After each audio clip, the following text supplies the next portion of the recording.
이번에는 댓글 한 분 함께 봅시다. 10.2% 올랐는데 타이거 필반나 ETF 5.7% 오르고 마네요. 환율 하락 탓에 4.5%가 날아가다니 아이고 섭섭해하셨어요. 이거 섭섭해할 일 없어요. 또 평상시에도 보면 1% 올랐는데 우리는 오히려 1% 떨어지는 날도 있고 또 1% 떨어졌는데 미국 시장이 1% 오르는 날도 있고 결국에는 똑같이 가요. 그러니까 매일매일 똑같이 가는 거 절대 아닙니다. 알고 계시죠? 근데 그 밑에 강태홍님, 장기적으로 봤을 때는 킹달러로 효과 보는 것보다 원달러 환율이 안정돼요. 시장이 상승장으로 가서 주가가 올라주는 게 훨씬 좋습니다. 맞아요. 항상 말씀을 드렸죠? 우리는 이렇게 위기가 오거나 경제 위기 오거나 하락장에서는 달러 강세 이것 때문에 완충장치가 되는 것 아니겠습니까? 보통 환율을 보면 급상승 작년 재작년 코로나 때 3월 20일이 바닥이었어요. 그때부터도 지금까지 쭉 보면 계속 떨어집니다. 달러 환율이. 그러면서 반대로 주가는 올라가죠. 그 다음에 올해 들어서는 이렇게 약세장이고 하락장이니까 계속 달러 강세 아닙니까?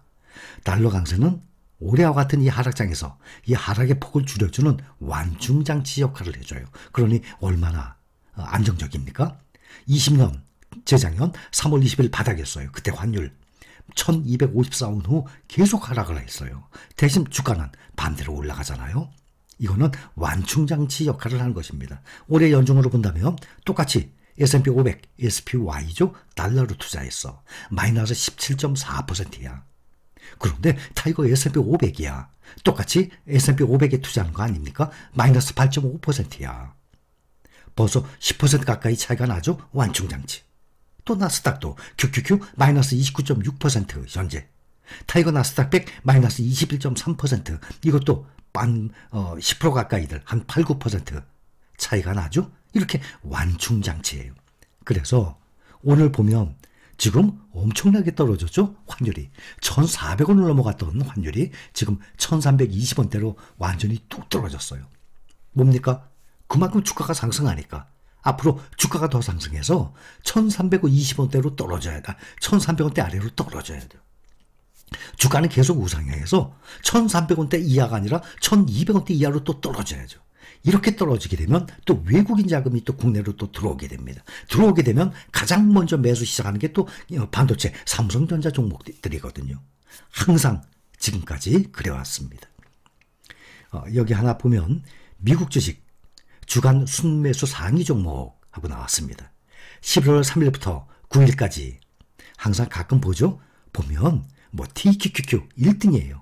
변함없이. 어제 같은 날은 폭등을 했죠. 또 테슬라, 아마존, FNGU, 또 FNGU도 레버리지죠. 그 다음에 SOXS, 이거는 인버스예요. 떨어져야 쑥 올라가는 거. 미국 시장에는 정말 일시적일지 몰라도 길게 본다 그러면 떨어지는 거, 레버리지가 아니라 인버스에 투자하는 것은 그것은 위험합니다. 그것은 워런 버핏도 한 말이에요. 미국 시장에는 절대로 반대로 투자하게 되면 위험하다고 얘기했습니다.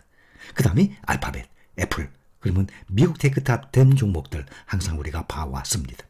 지금은 무릎과 바닥 사이의 주가 시장입니다. 이럴 때 레버리지 전혀 하지 마세요가 아니에요. 항상 말씀드렸죠.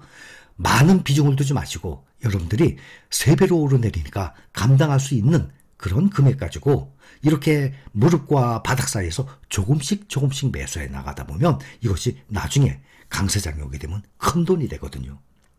미국에 여기 표 보면 1870년부터 2020년 코로나 때죠. 3월 31일, 3월 20일이 완전히 바닥이었어요. 그러니 2020년 바닥일 때였어요. 그때까지 미국 시장에 1달러를 150년간 투자 시. 그러면 코로나 팬데믹 오기 전에 19,000달러까지 올라갔어요. 19,100. 이것이 코로나 팬데믹 때 급락해서 15,300달러. 15,000배로 떨어진 거죠. 1달러가 19,000달러까지 갔다가 15,300달러까지 지금 현재 올라간 상태예요. 그때 날짜로 보면.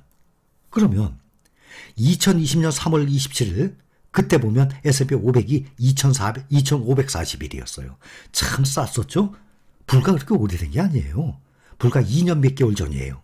2020년 3월 27일 코로나 팬데믹 때 2,541, 현재 3,956, 많이 떨어졌잖아요. S&P 500이 가장 높을 때가 언제죠? 4,800 보면 되잖아요. 그거에 비해서 또 많이 떨어졌는데 2년 전에 코로나 팬데믹 때 비용은 2,541에 비하면 3,956, 무려 56%나 상승했습니다. 2년 전보다. 그러면 그것을 1달러를 현재 오늘까지 계산한다 그러면 15,300달러는 코로나 팬데믹 때죠. 23,868달러 나와요. 23,860, 그러니까 24,000달러 가까이 갑니다.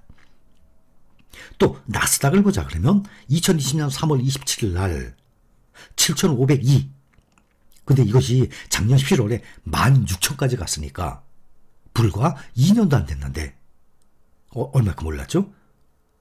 2배 이상 올랐지 않습니까? 7,500에 2배이면 15,000인데 근데 15,000이 아니라 16,000까지 올라갔잖아요.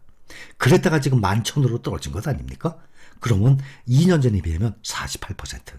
그러니까 S&P 500이나 나스닥 100 보면 평균 50%가 더 상승한 상황이에요.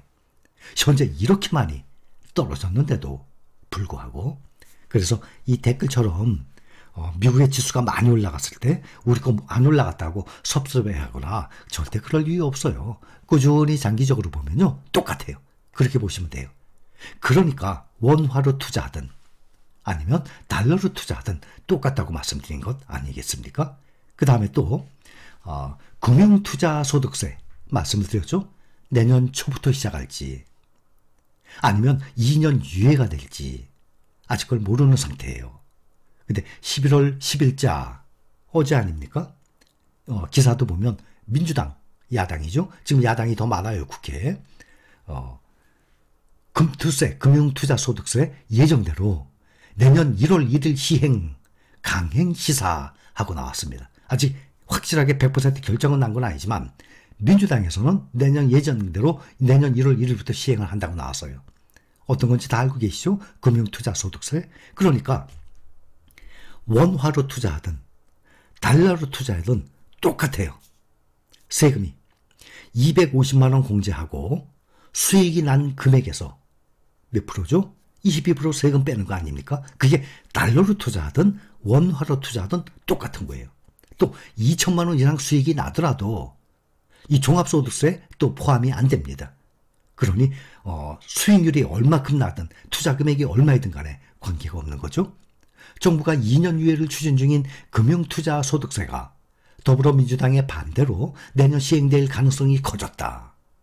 거대 야당인 더불어민주당이 금융투자소득세 내년 강행 입장을 밝혔기 때문이다 하고 나왔어요. 그래서 아직 100% 정한 건 아니지만 일단 야당이 상당히 더 많은 숫자를 가지고 있기 때문에 밀어붙이면 또 어쩔 수 없잖아요. 아직 결정이 안 났지만 결정 나게 되면 원화로 투자하든 달러로 투자하든 결국에 세금 문제도 똑같이 되는 거죠. 참고하시기 바랍니다. 감사합니다.